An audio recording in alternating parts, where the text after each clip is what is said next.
L'envie dans la famille, ce n'est pas celle des étrangers. Elle est feutrée, masquée et souvent enveloppée d'un « je te veux du bien ». Freud nous disait que ce que nous détestons le plus chez l'autre, c'est ce que nous n'arrivons pas à accepter en nous. Tu peux supporter les jugements du monde, tu peux même apprendre à les ignorer. Mais quand ce regard blessant, cette remarque ironique ou ce silence lourd vient de ceux qui portent ton nom, quelque chose en toi se fissure. Peut-être que tu as déjà ressenti ça. Tu partages une bonne nouvelle, un succès, une victoire arrachée avec effort, et au lieu d'un sourire sincère, il y a un regard qui se détourne. Un « je suis content pour toi » prononcé avec les dents serrées. Ce n'est pas de la haine. Ce n'est même pas toujours conscient, mais c'est là, une tension subtile, une gêne inexplicable. Et c'est ce que Freud a passé sa vie à étudier, ce qui reste caché sous les mots. L'envie dans la famille, ce n'est pas celle des étrangers.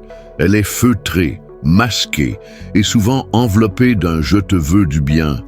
Freud nous disait que ce que nous détestons le plus chez l'autre, c'est ce que nous n'arrivons pas à accepter en nous. Alors, quand tu grandis dans une famille où l'amour est conditionnel, où la reconnaissance est rare et où chacun cherche sa place dans un système hiérarchique silencieux, l'envie devient un langage. Ce n'est pas dit, c'est ressenti.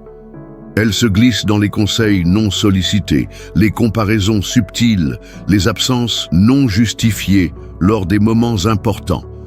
Et c'est là que commence le piège. Tu culpabilises. Tu te demandes si tu en fais trop, si tu as changé, si tu devrais redescendre un peu. Mais ce que tu ressens n'est pas une illusion, c'est une projection. Freud l'appelait ainsi. Ce mécanisme par lequel une personne qui ne supporte pas ses propres émotions négatives les projette sur quelqu'un d'autre. Et quand celui qui projette est ton frère, ta mère ou ton oncle, l'impact est dévastateur. Alors, comment reconnaître ce poison invisible sans devenir paranoïaque? Comment te protéger sans devenir froid? Ce que tu vas découvrir dans ce récit, c'est qu'il ne s'agit pas de couper les liens, mais de poser des limites internes. Apprendre à voir clair, à nommer ce qui blesse, à ne plus porter la douleur des autres comme si c'était la tienne, et surtout, à te libérer de la répétition inconsciente, celle qui t'amène encore et encore à chercher l'approbation là où elle n'existe pas.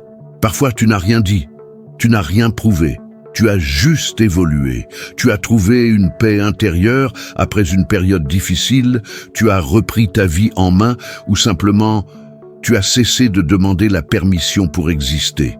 Et soudain, tu remarques que quelque chose a changé dans leur regard.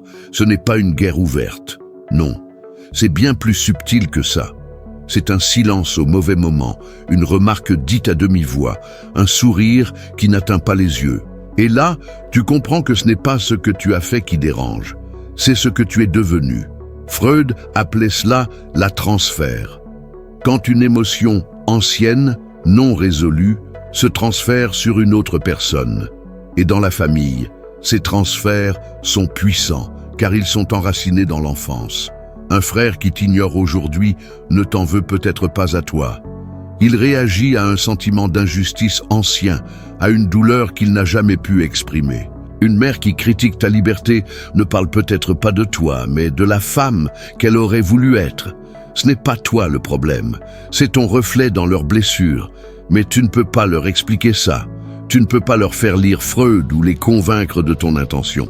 Et tu n'as pas à le faire, parce que le plus grand piège, c'est de penser que tu dois réparer ce que tu n'as jamais cassé.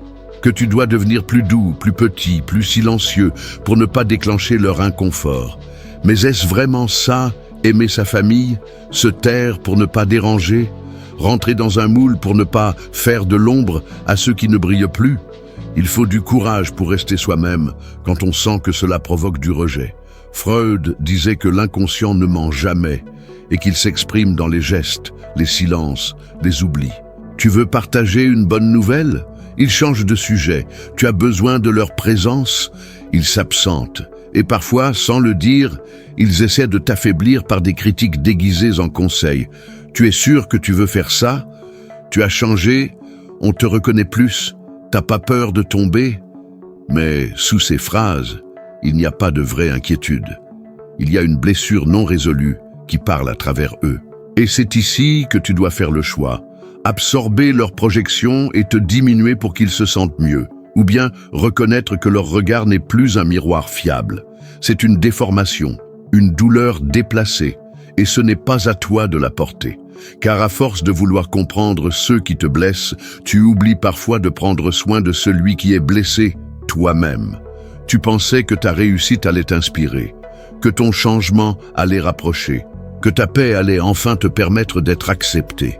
Et pourtant, plus tu avances, plus tu sens que quelque chose se casse. Tu vis une sorte de fracture invisible. Ce n'est pas une dispute, ce n'est pas une confrontation, c'est un éloignement progressif. Un vide dans les regards, un ton sec quand tu parles, et tu ne sais plus si tu as fait quelque chose de mal, ou si c'est justement parce que tu as fait quelque chose de bien. Freud nous enseigne que le narcissisme blessé agit comme une plaie ouverte dans le psychisme. Lorsqu'une personne voit en toi ce qu'elle n'a pas eu le courage de devenir, ce qu'elle a refoulé pendant des années, ce qu'elle a sacrifié sans jamais le dire, alors ton existence devient une provocation, pas par méchanceté, par douleur. Tu es devenu un miroir. Et pour certains, le reflet est insupportable. Ils n'attaquent pas ce que tu fais, ils réagissent à ce que tu réveilles en eux. Et là intervient la projection. L'un des mécanismes de défense les plus puissants du moi. Plutôt que d'admettre « je me sens inférieur », l'inconscient dit « c'est lui qui se croit supérieur ». Au lieu de dire « j'ai raté ma vie », il dit « elle me juge ». Tu comprends, ce n'est pas toi qu'il rejette, c'est ce qu'ils ne supportent pas de ressentir à leur propre sujet. Mais comme ces émotions sont insupportables, elles sont projetées sur toi. Et toi, tu te retrouves à porter un masque qu'on t'a imposé, celui de l'arrogant, de l'ingrat, du traître, du froid. Et si tu n'es pas préparé, tu entres dans la répétition, tu recommences les mêmes schémas, tu essaies encore de plaire, tu t'excuses sans raison, tu expliques trop, tu restes dans des conversations qui t'épuisent. Pourquoi?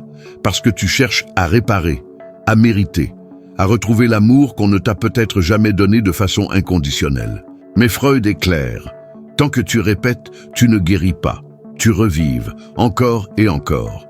La sortie, elle ne se fait pas dans le bruit. Elle commence par une prise de conscience radicale. Tu n'as pas à être moins pour que l'autre se sente plus. Tu n'as pas à cacher ta lumière pour ménager les ombres des autres. Tu n'as pas à réduire tes rêves pour préserver le confort émotionnel de ceux qui ont abandonné les leurs. C'est injuste, c'est destructeur, et c'est le contraire de l'amour vrai. Alors, si tu te reconnais dans ces lignes, respire. Car comprendre ce qui se joue, c'est déjà briser le cycle. Freud disait que la vérité non dite revient toujours. Elle revient sous forme de malaise, de conflit ou d'incompréhension.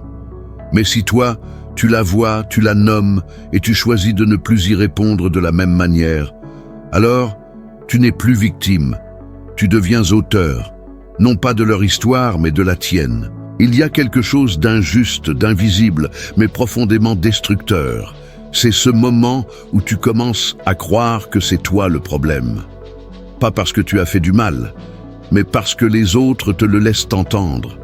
Parce qu'ils se retirent, parce qu'ils se taisent, parce qu'ils ne t'aiment plus, comme avant. Et là, l'enfant en toi se réveille. Celui qui voulait juste être accepté, valorisé, vu. Et cet enfant, s'il n'est pas guéri, absorbe la culpabilité que les autres ne veulent pas porter. Il croit que c'est à lui d'arranger, de réparer, de se faire plus petit pour que l'amour revienne. Mais Freud disait clairement, la culpabilité peut être une prison intérieure, forgée par le surmoi.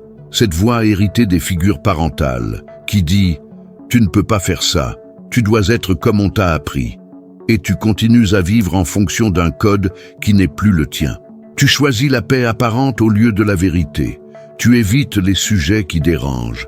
Tu dis oui, alors que ton cœur hurle non. Et tu crois que c'est ça protéger les liens. Mais en réalité, tu t'abandonnes. Se protéger, ce n'est pas fuir, Ce n'est pas devenir dur ou insensible, c'est apprendre à mettre une frontière entre toi et ce qui t'empoisonne. Ce n'est pas refuser d'aimer, c'est refuser de te perdre dans l'attente d'un amour toxique. Tu n'as pas besoin de te justifier pour ne plus vouloir parler avec ceux qui rabaissent.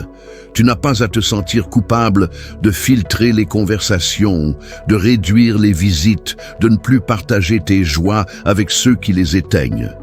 Ce n'est pas de la froideur, c'est de la lucidité. Tu peux aimer et dire non, tu peux être présent et poser des limites, tu peux être respectueux sans te laisser piétiner.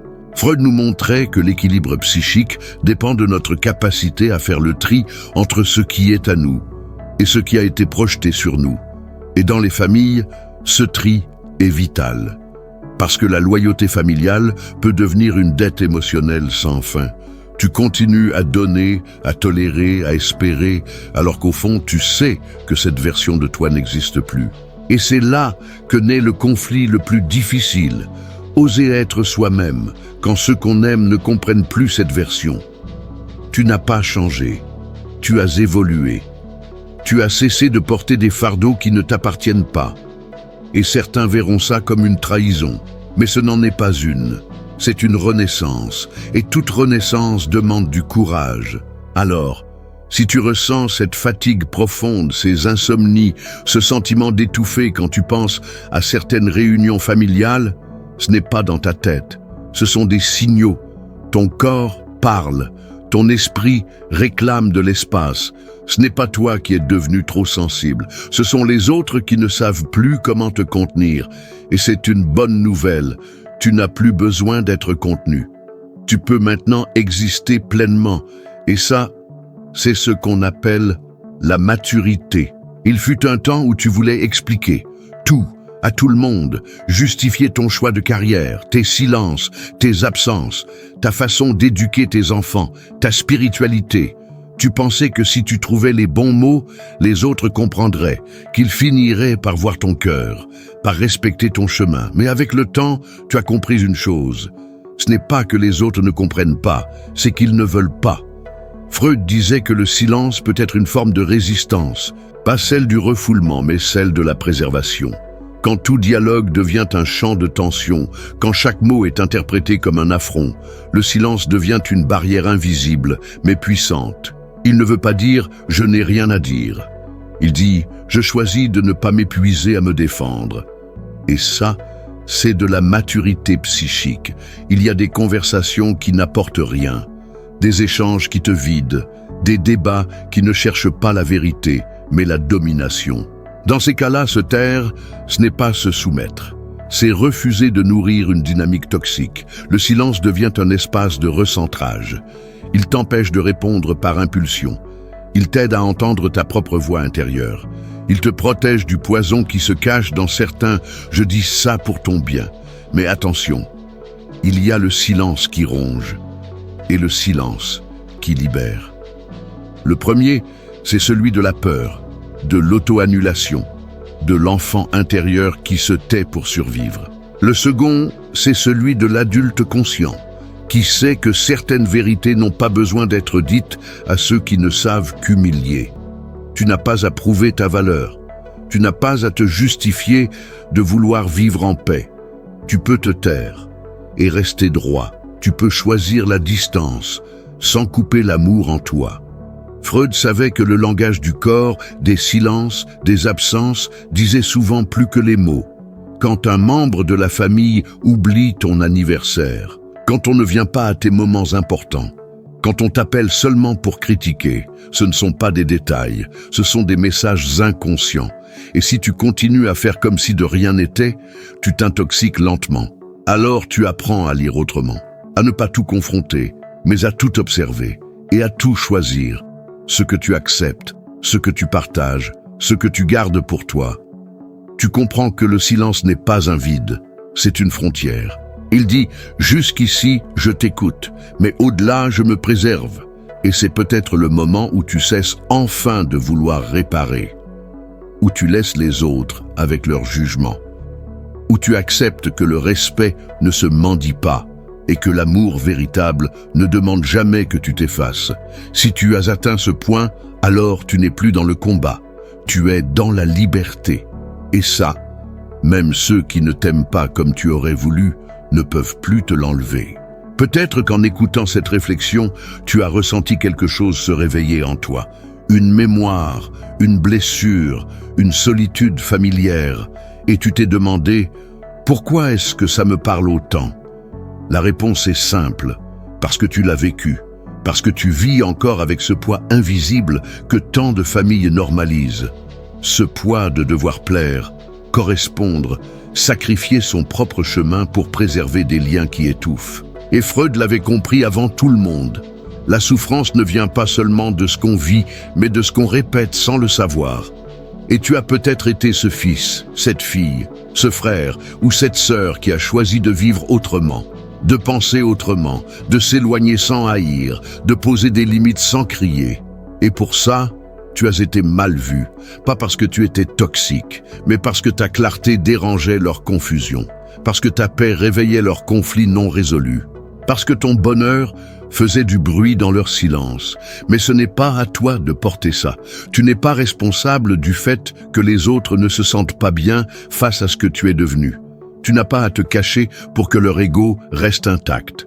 Freud disait que la vraie liberté commence quand on reconnaît les désirs refoulés, quand on arrête d'agir selon des attentes héritées et qu'on ose enfin vivre comme un individu à part entière, pas comme le reflet de ce que les autres projettent, pas comme l'enfant qu'ils ont façonné, mais comme l'adulte que tu as choisi de devenir. Alors non, tu n'es pas ingrat, tu n'es pas égoïste, tu es en train de te libérer.